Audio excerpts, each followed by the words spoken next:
Every society in this world that we are living in is stratified. What do I mean by that? To clarify or to elaborate what I just said, let us define social stratification.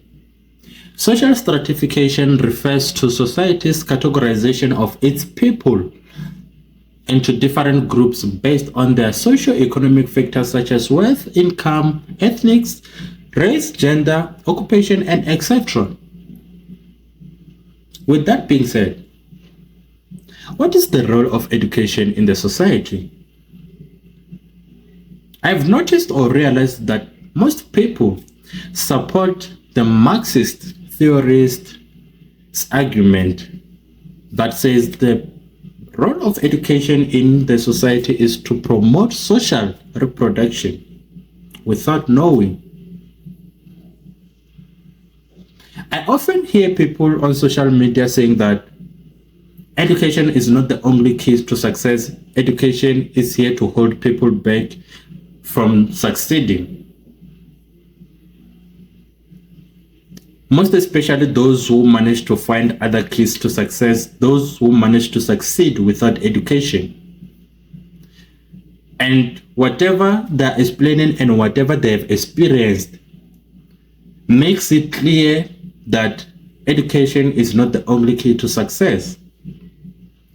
But then I feel like before they can start criticizing education the way they do, they should have known these two main purposes of education in each and every society.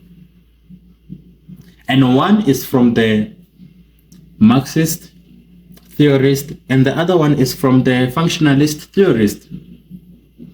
The Marxist theorist argues that education is there to promote social reproduction.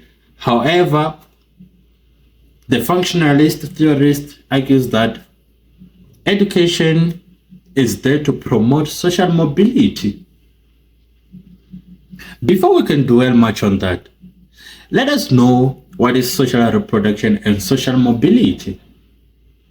Social reproduction, according to the Marxist, is defined as reproduction of social inequalities in societies throughout generations.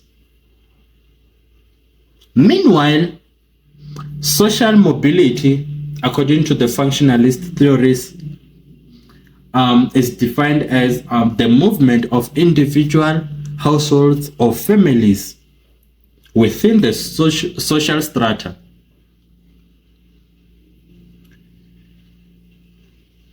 The Marxist theorists believe that education is there to ensure that the capitalists' interests are being met or followed. Here's a practical example. Since one of the capitalists' interests is to produce workers within societies, education helps to produce workers in societies. How so? Remember, in each and every school, we are being taught same content, given same tasks to complete. However, completing those same tasks, they encourage us to compete. They prepare us for competition that is there in the future. They prepare us to be able to compete with our opponents. Why do I say that? Remember, in the workplace, there's different levels of occupations. For example, let's talk about within the school premises. Within the school premises, there's different levels of occupations. There's a teacher, there's a principal, there's a vice principal, there's a security guard, there's those people who work in the kitchen, those who cook, There's those people who work to clean. Those people, they're already in the workplace, but then they're doing different jobs that gives them different salaries. So when I say education prepares us to be workers in the future, prepares us for the workplace according to the Marxist theorists. Number one, they're promoting competition. Remember, if you get good results, you have high chances of getting a good occupation in the workplace that pays you enough salary so that you can afford your needs and wants.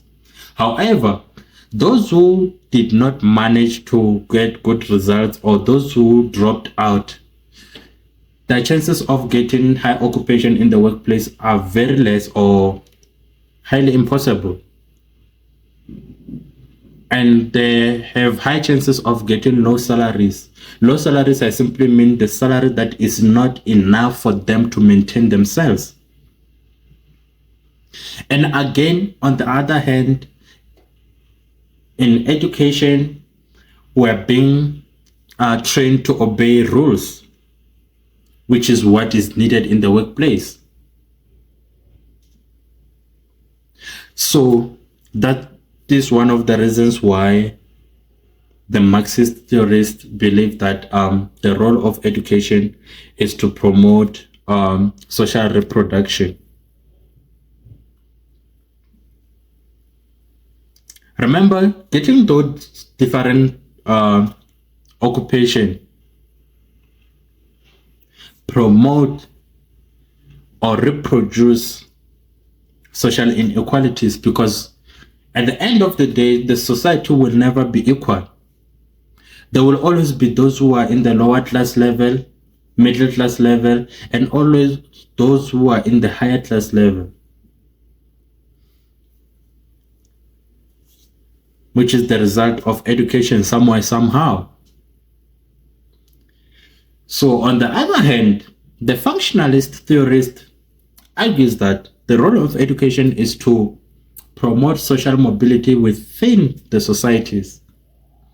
And they believe that there's two different kinds of social mobility, which is the vertical social mobility and the horizontal social mobility.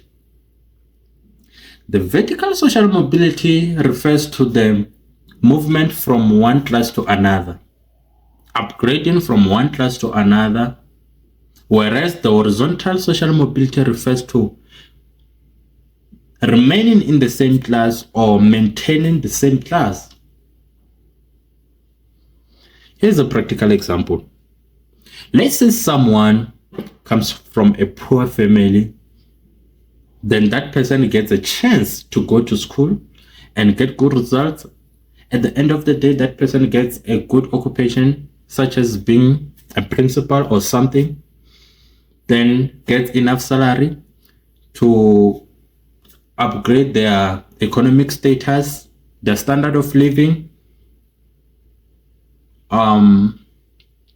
That process of moving from low class to the middle class or higher class can be regarded as vertical mobility, vertical social mobility.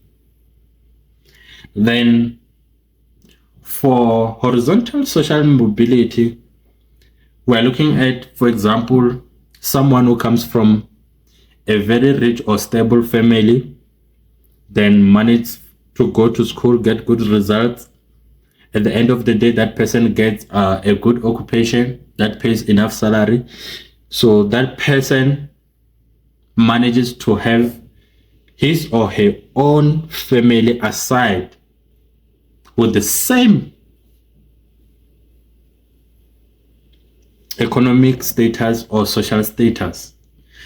That is an example of horizontal social mobility. Like that person managed to maintain their level in the society or in the social strata. So with that being said, I personally believe that the role of education in the society is to promote both social mobility and social reproduction.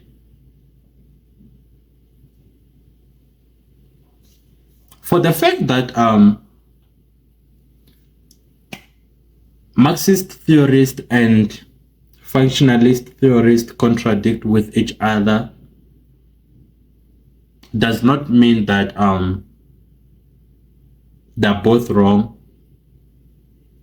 or something, because somewhere, somehow, they both support each other.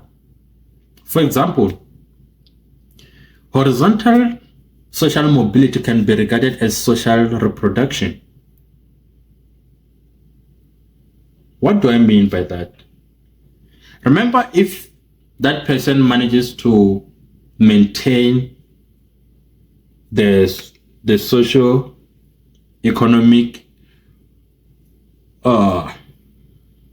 level in the society, or social status, or economic status, it is called social reproduction. The society is being reproduced. And again, if that person manages to upgrade from one level to another, it is also part of social reproduction, because there will always be different levels in the society. People will never be in the same class level. There will always be those who belong to the lower class and those who are in the middle class